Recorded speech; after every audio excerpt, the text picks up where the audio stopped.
overtime. Oh, gee, baby. Ben Collins in the house. So I feel like we need to give you a rank. Do we just call you general just for fun? No, not at all. Give him a promotion. You deserve a promotion. So I got out as a captain, and actually, I like that, Captain Collins. Sounds like a TV show. And it was one time. Well, we've had the A team, right? I mean, that was kind of those were my guys. But one time on the air, one of the anchors, and I'm not going to say who, but one of the anchors referred to me as general. And then through the whole 3 minutes, everybody else that was on kept referring to me as general. And you didn't stop them? And well, I did. I couldn't stop them, but my phone had just about exploded. Oh, the old phone exploding. Wait, did you hear from any actual generals saying, I don't think so, Ben? Well, no, but I did hear from a anyway. whole lot of, captains, colonels, and majors screaming at me saying, well, congratulations on your promotion, sir. But do you know what I'm so happy about? Because we just found out you went to school at Petty, which is in central New Jersey. Jersey. Yes. There.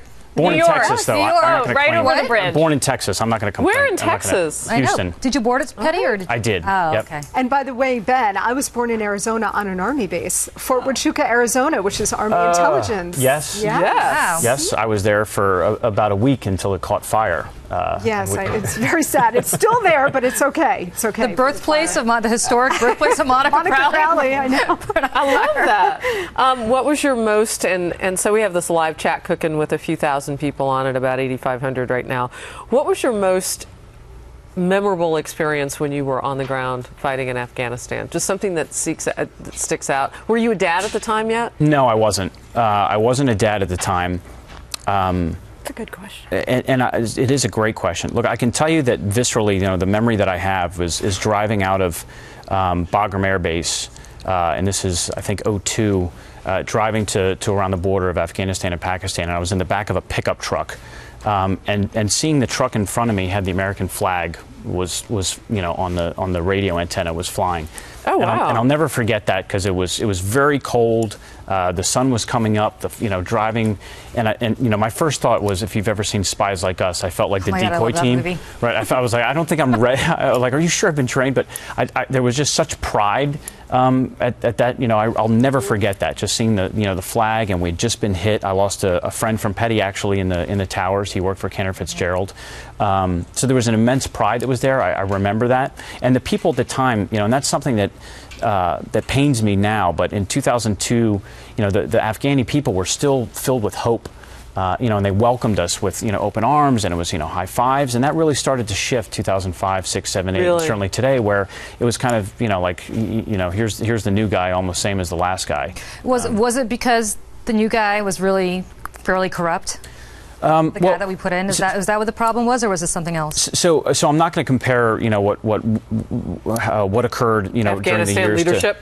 No, I was going to say I wasn't going to compare kind of our years there with certainly the Russians. Mm-hmm. But again, America, if we've learned anything, we create this bureaucracy, this massive bureaucracy, and we quickly went from, I remember in Afghanistan when there was maybe a one-star, who used to come into Afghanistan every now and then, and I remember years, my last trip in 2008, you'd see generals all over the place, much less bringing in the Defense Department, the Department of, Agriculture, because, well, they can't have poppy, let's come up with another crop that they can build. It was absurd. But, DHS, Homeland Security, FBI, everybody came in and started to try to put their hands around this. Well, we were nation building. We were, and that's just, it was impossible. We got confused. We thought that we could do what the Russians thought that they could do, that they couldn't do, and we couldn't do either. It's the reason it's called the graveyard of empires, and that's, that goes back to the British. It goes back, even the Russians certainly learned it. So one thing that is painfully on display from what you just said, though, you said, well, it was a sprawling government. And for a second there, my brain lapsed, and I thought, is he talking about here?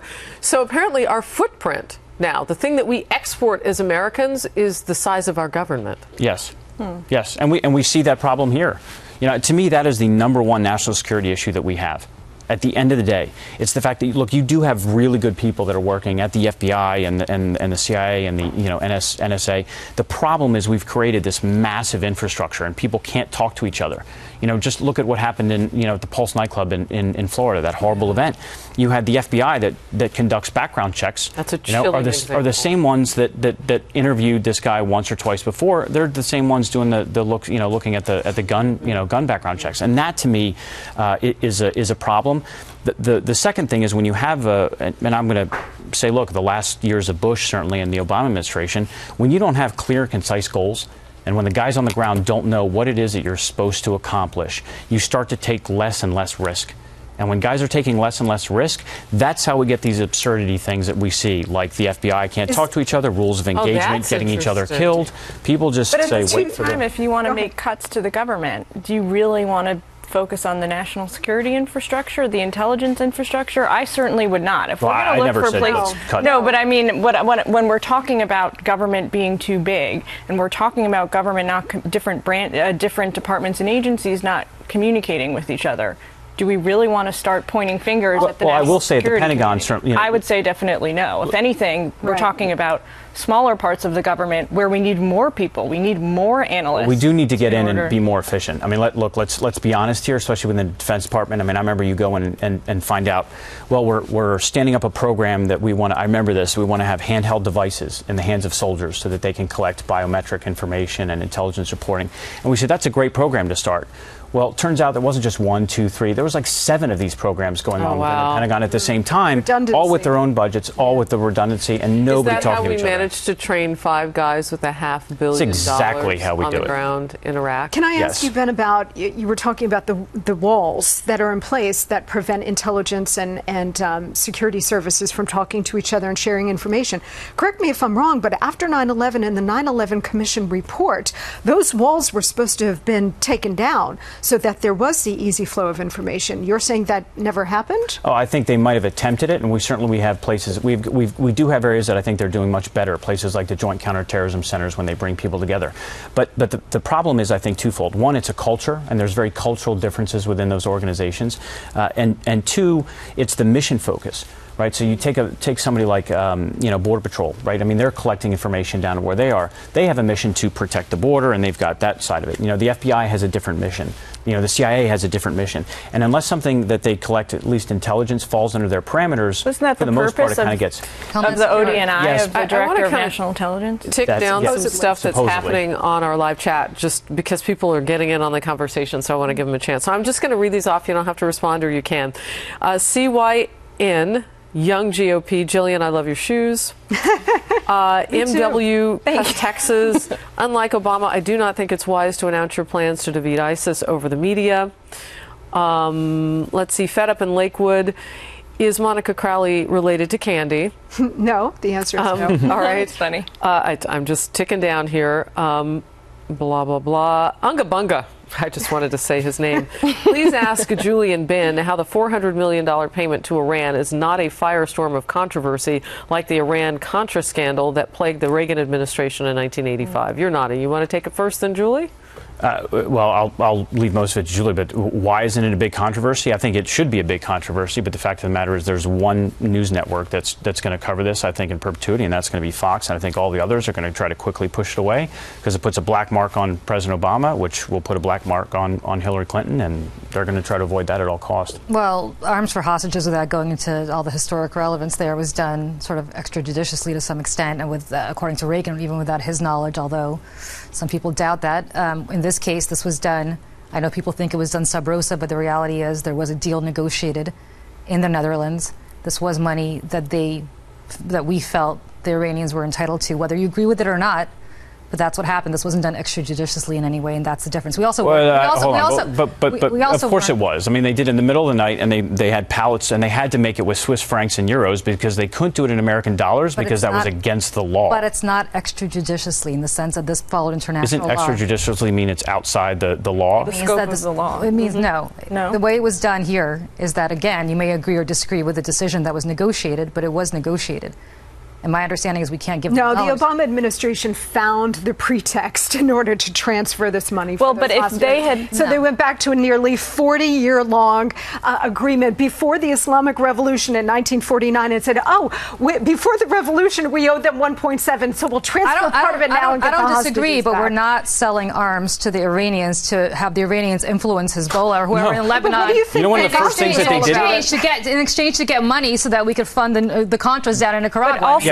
one of the first things that they did is they've already made a deal with Russians to buy attack helicopters and tanks. Right. Already. And what was the State Department guy, Kirby? It was hilarious. He said they're going to spend, or no, Josh Earnest said they were going to spend it on infrastructure. You know who that's going to make very happy? Paul Manafort. Jill?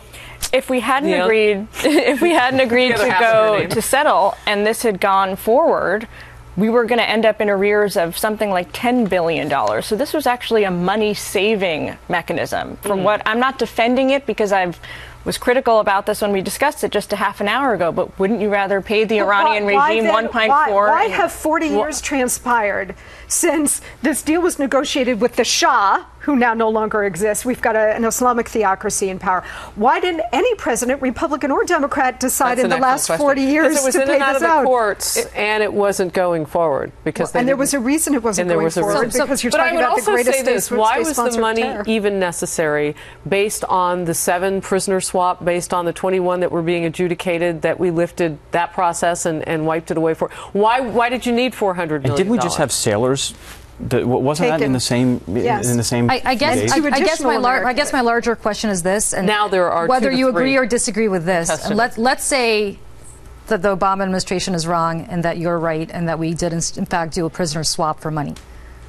Do we leave our people do we leave them starving in prison? That's not the point. Why did we have to sweeten it to the point in which we did? And that question also holds for the Iran nuclear deal in general. That's my concern. Sweet it was. Exactly. Because maybe some of the additives that made it so delicious are in those side deals that we haven't seen. Exactly. That's the Gosh, I wish we had time for this question. I'll just read it and then we'll go from our live chat. Martyr says, Trump says the election is rigged. He may be correct because several federal judges appointed by Barack Obama in several states have declared their voting laws unconstitutional. This brings back memories of Acorn and illegal immigrants voting for Democrats. I want to save that one for tomorrow. Captain Collins? Yes. Good to see you. Thank you very much. Thank you, sir. This was a blast. Thanks for your service. Yes. We'll see you back here tomorrow. Bye.